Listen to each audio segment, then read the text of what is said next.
Hi, I am Chad Anderson of Filmmaker U, filling in for Gordon Burkell. At Filmmaker U, we create courses for film professionals to deepen and diversify their skill set. You can learn more on filmmakeru.com or follow us on Instagram at filmmaker_u. Every week we interview a film professional, and this week we are pleased to be joined by film editor Franzis Müller, whose work includes episodes of Shadow and Bone, American Horror Story, American Crime Story, and my new favorite TV show, Death and Other Details on Hulu. Welcome to the show, Francis. I really appreciate you being here with us today. Thank you for having me. I first want to start. I read a little bit of your bio, but I want to get a sense of what kind of directed you towards episodic editing or TV editing or film editing. What directed you towards editing in general? Well, I wanted to go into filmmaking since I was a kid, like really young. But there was something about editing in particular. I think that feeling that you're kind of putting pieces together like a big puzzle that was really attractive to me. I love putting puzzles together, as you can see there's giant Lego behind me. So yeah, it's that idea of having different components that I can put together and sort of manipulate and guide the audience to a specific through an arc into a specific point. That was always very appealing to me.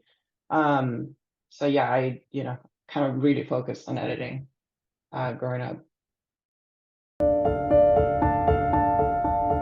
My friends and I would make little videos in our backyards, imitations of Indiana Jones and Star Wars. Eventually that need to tell stories became more of a technical interest and an interest in the art. To me, what's exciting is using cinema in its full potential, which is rhythm and sound design and music. Our job is to set up expectations and then deliver on them. I'm Brian Cates, and this is my course in film editing.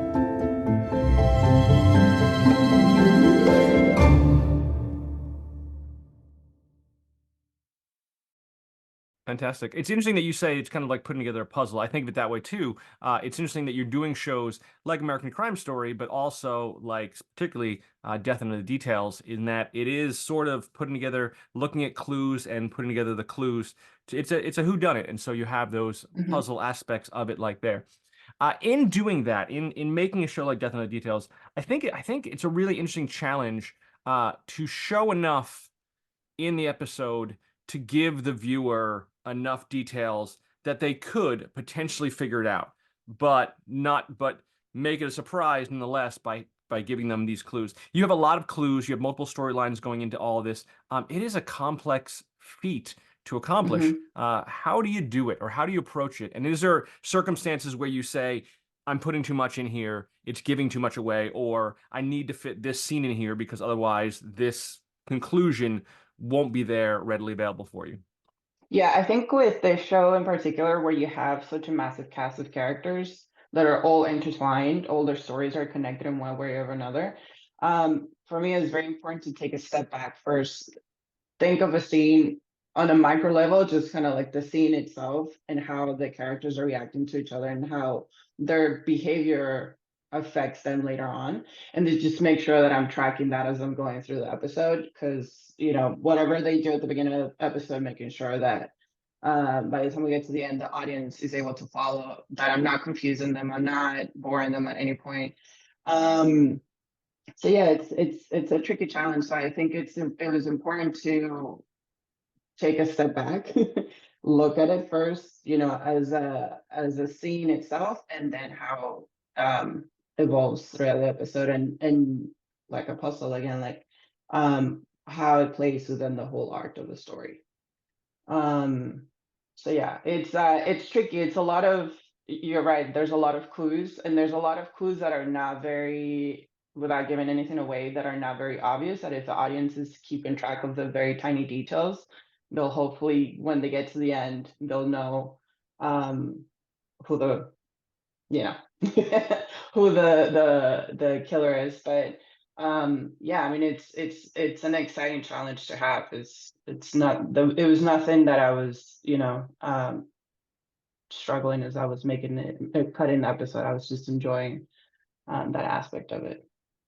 I think looking at it from an editing perspective, I like to think of myself as an editor, and so looking at it from an editing perspective, you look at I tend to when I look at especially crime stories or whodunits or mysteries in particular, you look at scenes that would seemingly be throwaway scenes, just B-roll that would throw in there that you'd be, and so I'm always being like, no, I'm smarter than this because I know that the editor deliberately threw in the scenes, and for a show like this, I'm still missing things, and I find myself repeatedly rewinding to be like, no, I didn't see that. That didn't happen earlier. That wasn't Yeah, there. And then I go back and I go, nope, that was definitely there. That happened. yeah. I just missed it. There was definitely a scene there. So you look for those, what would in a typical, I guess, drama would be an unnecessary scene. Someone looking at their watch for no reason, or someone, adjusting a chair for no reason. And you go, okay, Mhm. that must mean something there in those kind of ideas. Do you find yourself throwing in clues or throwing in scenes like that?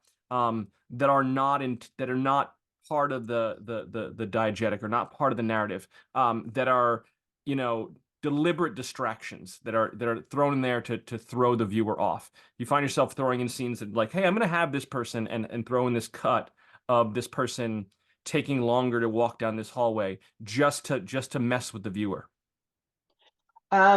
I think maybe at the beginning, the original, like maybe the editor's pass things were a little longer, but as we started going through the cut with the director and with the showrunners, with Mike and Heidi, they're just so great at, they had the story in their head and they knew where each character was going. So there was a lot of things then, because we have a lot of characters that if we spend too much time, maybe keeping a character walking, like you said, walking down the hallway for too long, we can't focus on the other characters, and then their storyline and their arc is not told properly towards the end of the episode.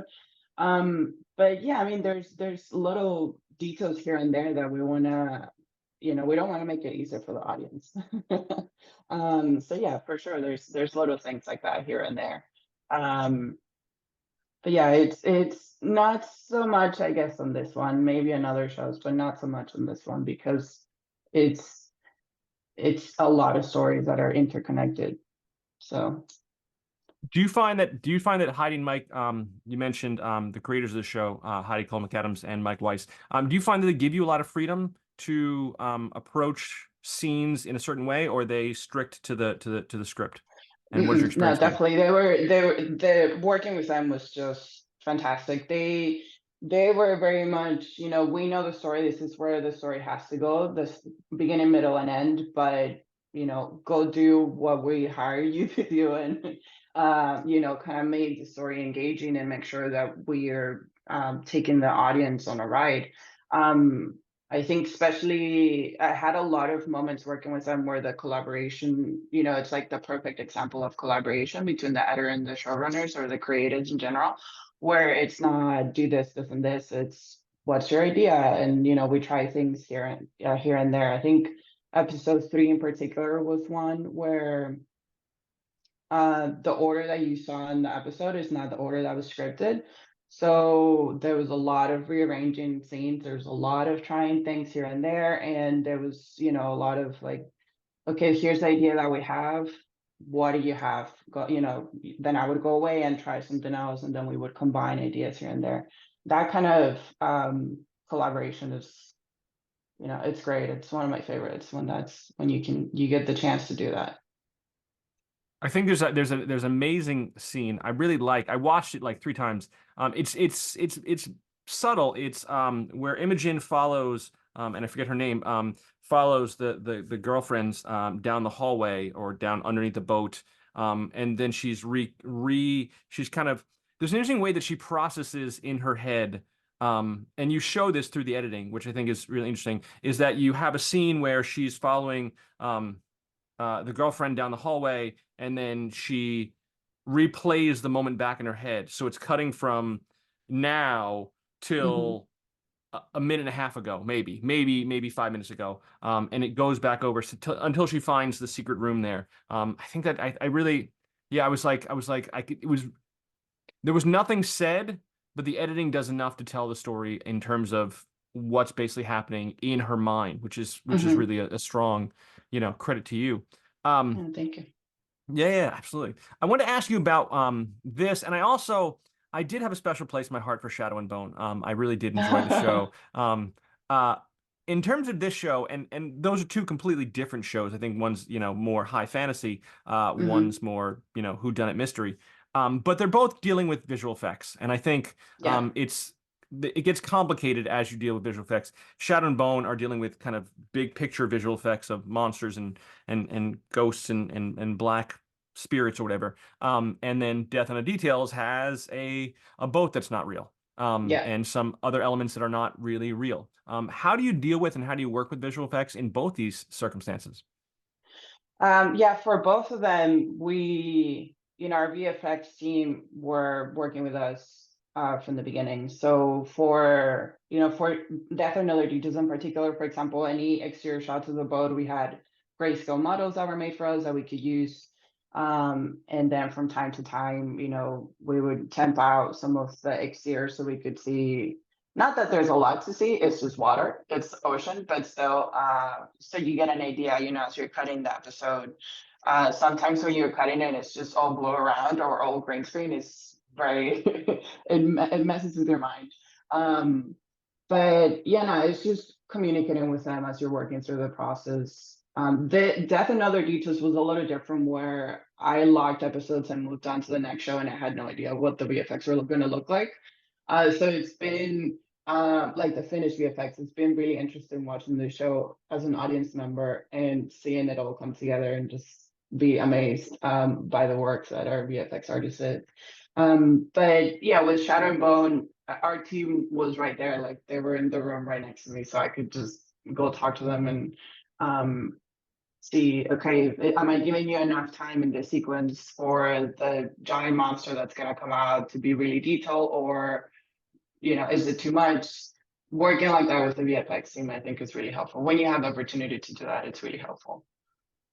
It's a good combination of the two departments. It's not that it's just my thing and then you go off and do your own thing. When you can talk to the other departments, it just makes it, you know, the best that it can be.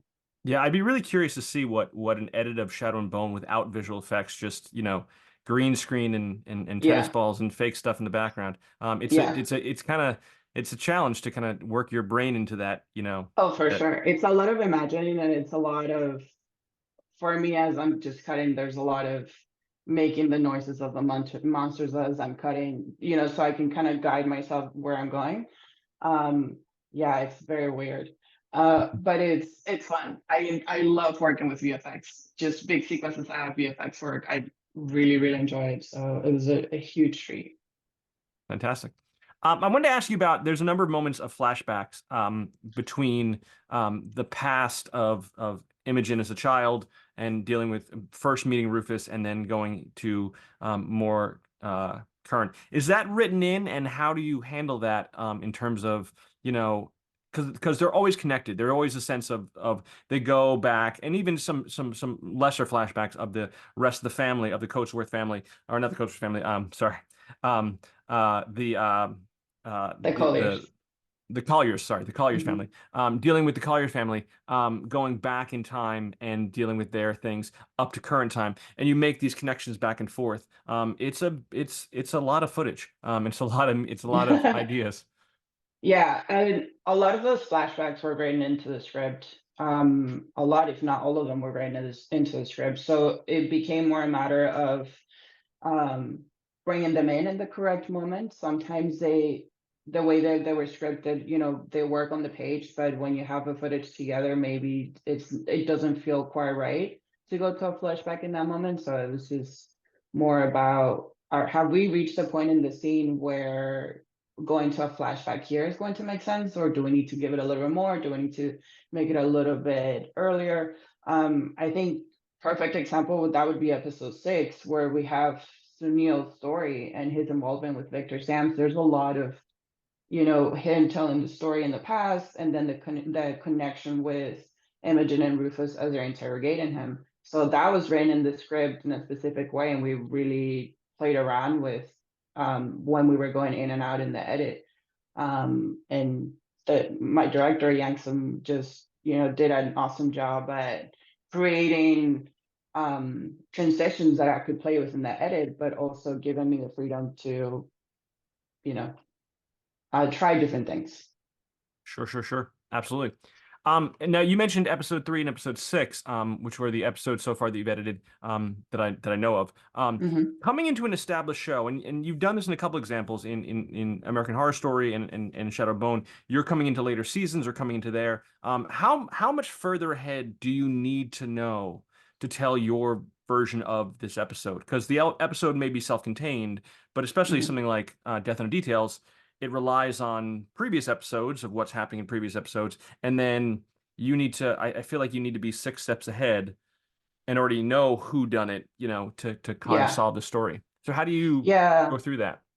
Yeah, for Death and Other Details, when I came in, the pilot had been shot already, and then there were some scenes that were added to the pilot and some things that were changed. And episode 2 was nearing, I would say, like director's cut. So when I came in, I took a look at those episodes, spoke with the team, so I was aware of where everything was going, and then I read the scripts from my script all the way to the end, so I knew where I was going. Because I think for this show in particular, I needed to know who the person was, when we get to the end. So I'm making sure in my episodes, I'm either setting it up correctly or I'm not giving away too many details. So when it gets to the end, people are like, we already knew, like 2 episodes ago. So yeah, I mean, if I'm coming in later in the season, I'm really just take a look at everything that's been done before, the episodes before. So I know I'm keeping track with everything that's been told so far. Because I don't really want to go into my episode and then have it be completely different. There's a flow, especially in episodic, there's a flow that you got to follow. So yeah, I think it's important to take take a step back and look at everything before Yeah. getting into dailies. Yeah, definitely. Now, you transitioned from an assistant to an editor, which is kind of a common theme for people who become television or film editors. You work with assistants now. I was going to ask you about your relationship with assistants and what you ask them to do. Since we come from a training facility, and part of our goal at Filmmaker U is to train film professionals. One of the avenues, or the most common avenue to go to become an editor, is to come from assistant. What was that experience like for you? And now what is your experience like, training the next level or the next generation of film editors?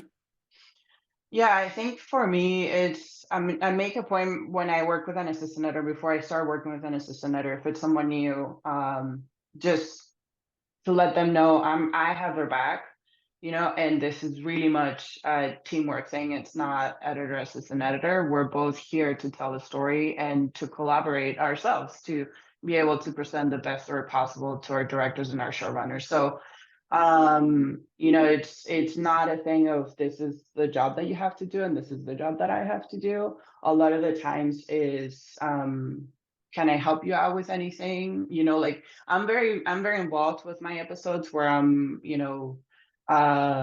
it's not I'm not just focused on the cutting. I'm focused a lot in the sound design and the music. Sometimes I help out when it comes to exports. It's very much a teamwork thing. I had a fantastic editor when I was coming up. That was very nurturing as I was coming up. So I always want to make sure that I'm doing the same for the assistant editors that are helping me. And making sure, because I felt like this growing up, like not growing up, sorry, coming up in the industry, where it was like, if I am not working 24/7, then I'm never going to move up, and you kind of lose sense of the life and the world around you. So I always make it clear, if there's something that you have to do outside of work, feel free to do it. Just let me know. We'll balance it out. So it's very much that is, I try to nurture them as much as possible, but also make sure that they have a life outside of work. Because I think it's important, it's like, and especially in the work that we do that is selling stories, when you have no idea what's happening in the outside world, it's hard to take from those, inspiration from that to bring it into your own work. So I try to, help out as much as I can. That's very But nice. yeah, it's very much like it's a lot of teamwork. It's never you do this. It's we gotta come together and present the best thing possible. Fantastic.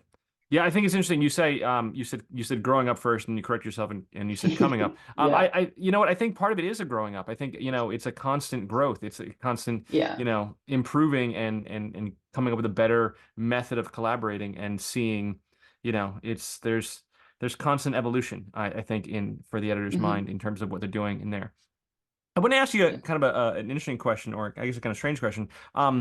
In terms of the kind of work that you edit, whether it be action sequences or chase sequences or dialogue or romantic sequences or whatever it may be, is there something you enjoy more? Is there something that you look forward to that you're like, hey, I'm going to save this because this is what I want to. This is really what I want to edit. This is gonna be the end of my day stuff, or it's I want to jump into this first, because I like this content more to play with. Uh, I don't no, I don't think so. I don't really look. I'm more just itching to get into dailies the moment they come in, so I don't really care which one I start with. It's just the first thing that comes that's ready. That's the first one that I'm gonna tackle. I think, I mean, I don't really look at the scenes when they're coming in as like, or if I'm have to work on an action sequence or something like that. It's more, um, what is the character gonna do here that it's, is if it's an emotional scene that I maybe that one, yeah, I do have to be in the right mindset to cut that one. But um yeah, I don't think I look at them that way. I'm just more like, give me dailies so I can start cutting them. Yeah, I don't, that's funny. I never thought about. Now I'm gonna be thinking about that when I start getting dailies, if I divide them. I, I would no, it's funny because I used to not like editing dialogue. I used to think dialogue was always because to get it right, it always felt like it was the small details of timing. The smallest details of timing. If it's off 4 frames, it'll feel like these didn't happen smoothly, and it didn't feel like the Yeah. natural. And you want to capture the performance there. And now I sort of love dialogue because of that, because it's like you'll know it when it's perfect. Hmm. And you'll know it when they're like montages become kind of I feel like there's a little bit more freedom there. But for me, I'm kind of like I'm excited about dialogue, because I'm like, okay, I can get this. I can Yeah. obsess over this kind of thing. Um, Yeah. Dialogue it's scenes are great. Long dialogue scenes are great. Yeah. No, I think it might just be because of the way that I work that I don't really pay attention to that when I first get dailies, because I guess, yeah, I just do like I take a look at dailies, do a really quick assembly that nobody's gonna see, that is just for me, mhm. and then move on to the next thing. So, just so I can get through all the dailies in during the day, and then I take a step back and look at everything again, with more detail. So then maybe that's when I start going, which one's a really long dialogue scene that will go first, which that kind of thing. Very cool, very cool, very cool.